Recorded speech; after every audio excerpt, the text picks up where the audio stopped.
literally making like $7,000–8,000 for each check that we get every 2 weeks, right? The point is, better money than we'd made since the Rock and Roll Express on payoffs. And we did Flair and Luger and Tully and Arn in the Midnight in a double main event in Richmond, Virginia. Sold out the Richmond Coliseum at $140,000 gate back when that was 13,000 people. And tickets were a little bit over $10. And the matches were great. And I'm like, oh, we can do this for months. And these big checks, and we're having fun, and do these great promos. And Tully and Arn quit. Because that was right when Turner Broadcasting was really doing their due diligence on buying Crockett Promotions, and they talked to some of the top talent. Apparently we weren't top talent. They never asked our opinion. But they did talk to, I think it was only Flair's group that they talked to, and then the Road Warriors and maybe a couple other people. But Tully buried Dusty and said, Dusty did it, because Tully was mad at Dusty. I don't know why. So then Dusty responds by banning Tully off of Crockett's private plane. So all the guys are getting to fly the plane and go home at night or whatever, and Tully's flying commercial like Joe Schmo.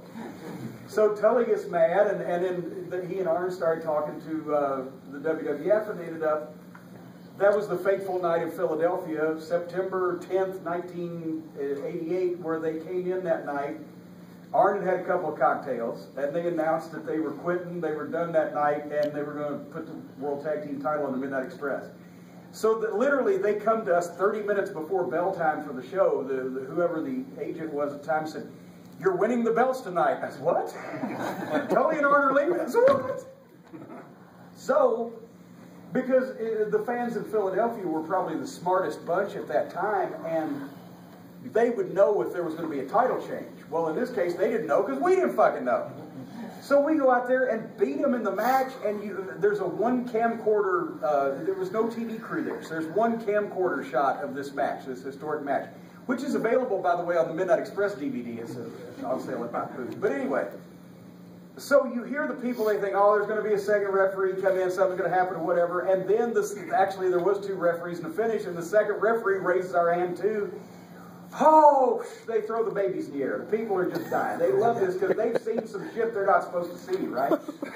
And we were over in Philadelphia like Benjamin Franklin from that point on. And they loved it. But then, of course, we're back. They put us back in a program with the Fantastics. And I love Bobby and Tommy, but we had just spent 6 months wrestling them before, so immediately our checks went. But that's when Turner Broadcasting bought the company, and our checks went back up, and the business went down. And then we shot the deal with the original Midnight Express, and the rest of that is history. We had some more good matches and good checks, and then crummy administration. So thank you for reminding me of a horrible period of my life. Who's next? Give me a hand. Boom. Out of all the tag teams you've managed over the years, who's your most favorite, or Oh God! With the Midnight, I mean, I managed Bulldog and Owen. They were great guys, especially Owen as Rivers and in the locker room, and they were a good team. They were excellent workers. But just and the Heavenly Bodies, Tom Pritchard and Stan, or Tom Pritchard and Jimmy Del Rey, they were great. The Galaxians, few people remember that in Memphis. Danny Davis and Ken Wayne, they're the ones that really taught me how to manage a tag team. And they were excellent in the ring, but the Midnight are my favorite. For 7 years, we traveled everywhere together. We had great matches. We drew money. We were always having fun. The fans would see us pull up to the back of the building, and we'd get out of the car laughing like fucking fools, just because we enjoyed being around each other, whether it's Bobby and Dennis or Bobby and Stan. So the Midnight, definitely, my favorites. Hands. Boom. Oh, he's got a fucking notebook. And yes, Craig Peters from Pro Wrestling Illustrated. Just meet the press. When will you stop dating your wife? As soon as she starts listening to you. Back to the Territories, available soon. Yes, not available at my booth because it's not released yet. Who do you have coming down? I would love to see Kevin Sullivan, because every interview, I feel like it's an IQ boost in everything. Just seeing his mind work and everything. I was just wondering if you could maybe get him and who else you have down the line, and also who was like the worst person to be in a headlock with? Like somebody did shoot smell or being a manager and only wrestling sporadically, I fortunately avoided most headlocks, either giving or receiving. Now, I can't say that I had any particular. Is there a camera in this room? I can't say I had any particular matches with anybody that stung, but I'll tell you, between all that, he is large and he might get mad. Vader made a lot of money, only had one of those leather masks and one fucking outfit. I'll tell you, we behind his back, obviously. Yeah, Leon's a very large man, a great athlete, but behind his back, we use it's time, it's stinky time. The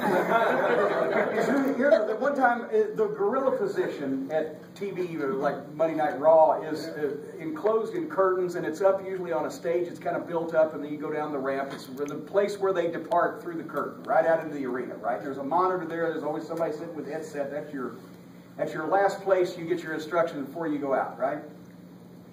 So I walk upstairs one day, and there's the table, and there's Bruce Pritchard's on the headset. He's right in front of the monitor, and a bunch of guys standing back watching the monitor, and there's an empty chair right next to Bruce. And that never happens. There's never an empty chair. If you outrank somebody, you got to tell them to get up, but there's always somebody sitting there. So I look at the guys and say, well, I'm in the office here, so I can sit there. So I sit in the chair, and I'm watching the monitor. I think that the wooden boards that they've used to build the platform have apparently been sitting out in the rain, and they're mildewed or whatever. And Bruce is kind of going like this, looking over at me. Everybody else, I'm like, is this shit mildewed? And they busted up laughing. Leon had literally gotten up and walked away just moments before I came up and sat down. It was still the residual of stinky time. If anybody in this room tells that story outside this room, I'm going to come find you.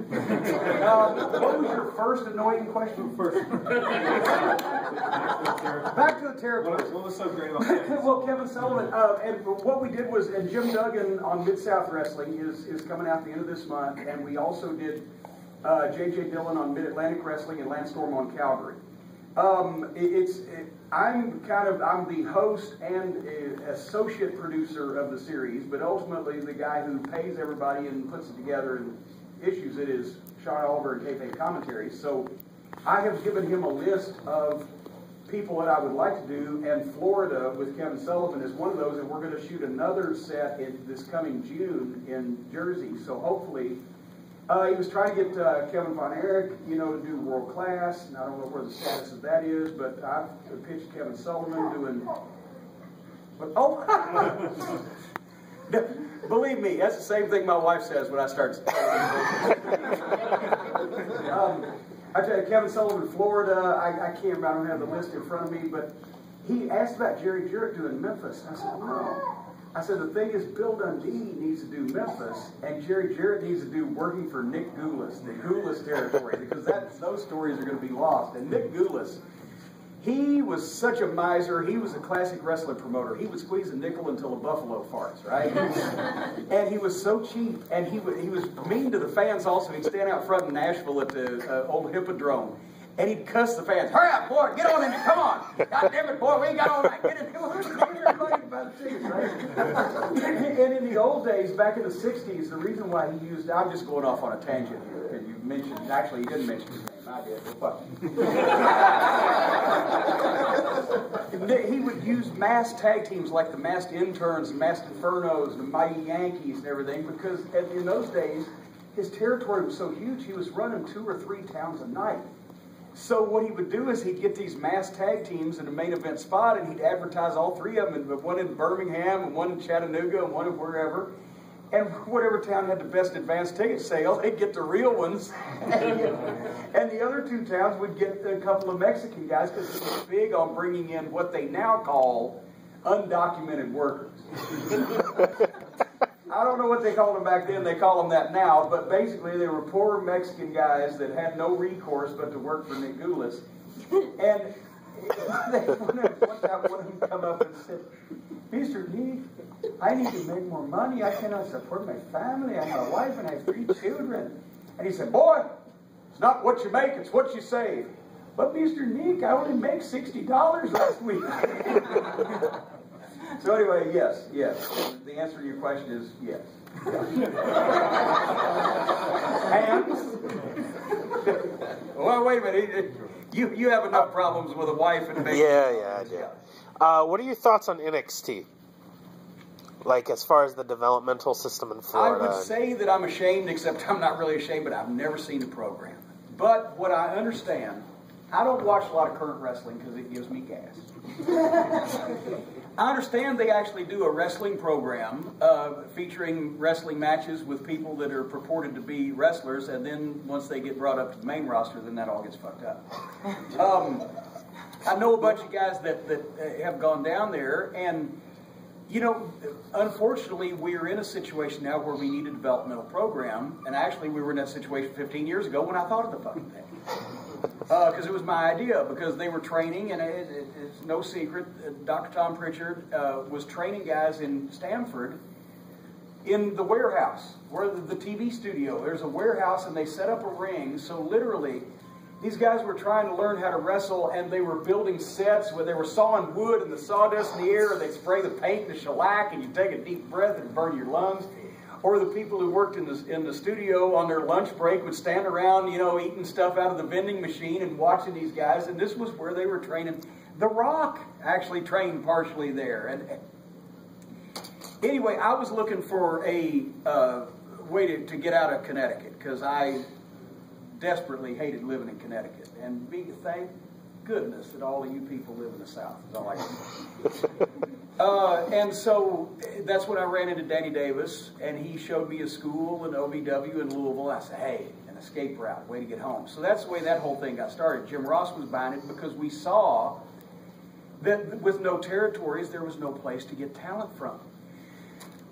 So with NXT, I have mixed emotions because they're training guys just the WWE way. That I don't like, because you need to train guys in how to get themselves over. And maybe they don't work in that style, or what would be most beneficial to them is not... They're trying to take you, say, okay, this is going to be your character. Instead of gimmick now, they say character. This is going to be your character, and this is the way you're going to wrestle, and this is what you're going to say, and how you're going to talk, and then go do it. Instead of just training you how to fucking wrestle. And then see if there's something special about you.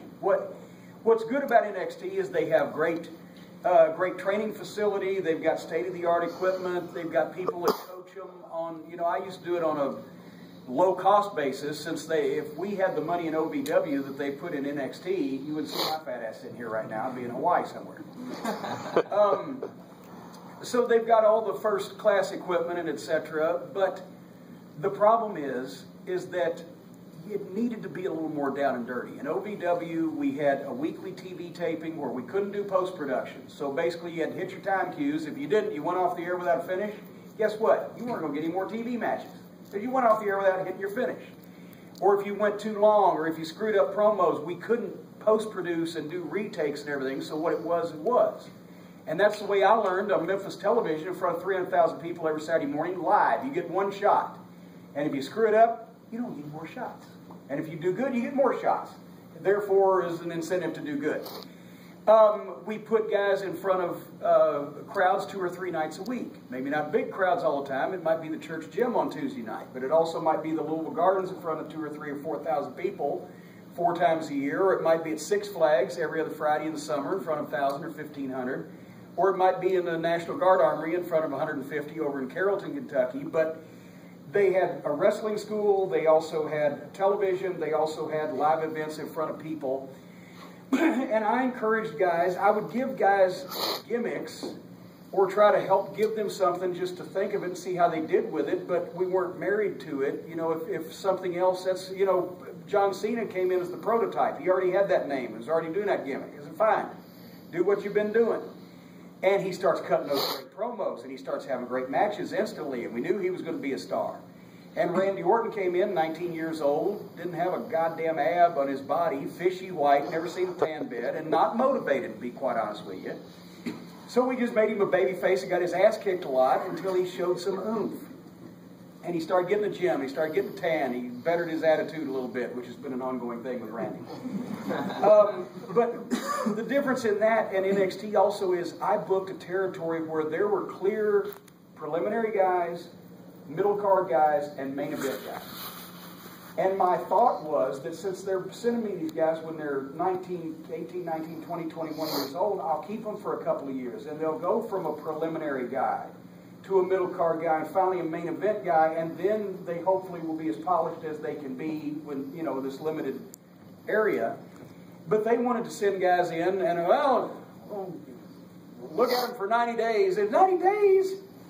Can't learn to goddamn do a card trick in 90 days, much less be a pro wrestler, right? So, anyway, they want to train everybody the same way, and they don't seem to have a level of, you know, necessarily a line of demarcation, top guys, middle guys, preliminary guys. And that's the problem is now everybody is booked to be somewhat the same. How do you make a star? Well, a star never loses, or rarely, may get his ass kicked, but only when the odds are against him, and always comes back and triumphs in the end. But if you have this guy's going to win this week, and that guy's going to win that week, and blah, blah, blah, then you're not making any stars, you're making a bunch of middle card guys. I think, you know, in a wrestling roster, there needs to be a certain number of guys that their job is to take a classic ass whip. Because, you know, the top guys have to win most of their matches. That means if you got 6 top guys, there needs to be 6 guys that never win to make up for the 6 guys that always win. And then the ones you have in the middle are the ones that you try to make sure win more often than not so people believe in them, but at the same time, everybody can't be a superstar. Because once again, if you have, what have you got if you've got a roster of 12 guys that are 7 feet tall? What do you got? You got no fucking giants because everybody's 7 feet tall. That's what they don't understand in the business these days. If you tell anybody under 35, I got 12 guys over there that are 7 feet tall, you want to book them? Oh, yes! Then they all get in the ring and they look, what the fuck? They look like the guy working the Exxon station at the corner because they're all 7 feet tall and nobody stands out, right? I don't even know if I answered your question, but it's good enough. Works for me. Yes? Out of your time in Memphis, who was the most difficult to work with and who was the easiest? Besides Lawler. Well, I mean, Lawler could work with a, you know, department store mannequin and probably have a better match than you'll see on TV these days.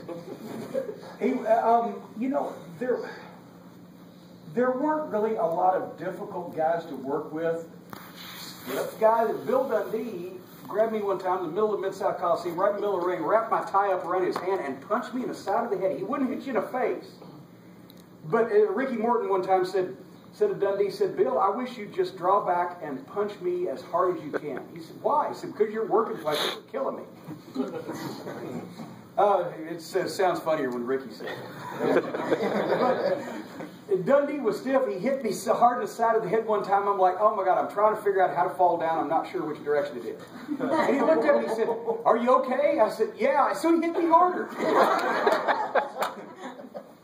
But that shit, it looked more legitimate because it wasn't planned out and choreographed with 18 million zabadas. It was, you didn't know what the fuck Bill Dundee was going to do to you, but he had great matches. And he was an excellent worker. Lawler was super easy. Rock and Roll, when they first started, it was right about the same time I was starting, it was super easy. Really, they had tremendous talent. Dundee, Lawler, the Fabs, Lane and Kern, they were a little hard to work with because they were going to work their match because that's what they were told to do, and they were hotter than, you know, a $2 pistol and drawing people. But the heels always, Dutch Mantel was great, and the heels were always easy. You don't like Dutch? He always spoke highly of you. But really, there wasn't that many difficult guys. I may go back and look through my old programs and go, oh my God, that guy was like pulling teeth. But I can't think of any right now. What are your memories of Exotic Adrian Street and Miss Linda? Two of my favorite people in the world. They had just come. They came from England to Los Angeles and wrestled there for a while, and that territory was dying out right in '82. And then they got booked in Memphis, and that was right after I got started managing. So since they had just come from Los Angeles, they were, you know, from England to begin with. I don't even think they had a car at that time. I'm managing them. Well, hell, I'll pick you up and drive you around to Blytheville, Arkansas, and Batesville, Mississippi. And Adrian, you boy, talk about looking at something. As Arn Anderson said, I looked at him like he had steaming turds hanging out of his mouth. You should have seen the first time that Miss Linda and Adrian Street saw Batesville, Mississippi. But they were great, and Adrian had all these stories because he'd been wrestling at that time for 25 years, and his father was a coal miner, and as a teenager, that's what his fate was going to be too, until he, you know, persevered and became a wrestler.